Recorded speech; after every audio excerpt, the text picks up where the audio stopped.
এই যে ওয়াল লেয়ার কিন্তু আমাদের আছে। তো ওয়াল লেয়ার থাকলে আমরা এটাকে ওয়াল লেয়ারে নিয়ে নেব। সেটা কীভাবে, আমরা এখান থেকে তাইলে কলামটা অফ করে নিই।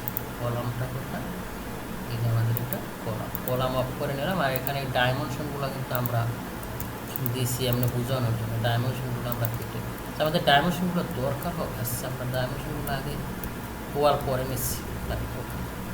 ডাইমেনশনগুলো আমরা আগেই দিয়ে নিই, তাহলে এটা আমাদের কি হবে, এটা আমাদের বেড।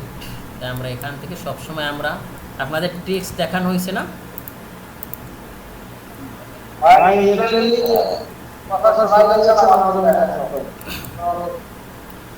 আচ্ছা আচ্ছা ভাই, হ্যালো,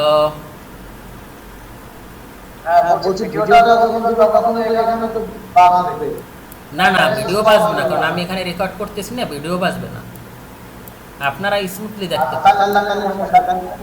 আচ্ছা আচ্ছা ওকে ঠিক আছে। তাই আমরা সবসময় মাল্টি লাইন টেক্সটে কাজ করব। মাল্টি লাইন টেক্সটটা আমরা আগেও আপনাদের এক্সপ্লেন করছি, যদি সমস্যা থাকে বলবেন। তা সেটার জন্য আমরা এখন এটা কত স্কেলে নিব,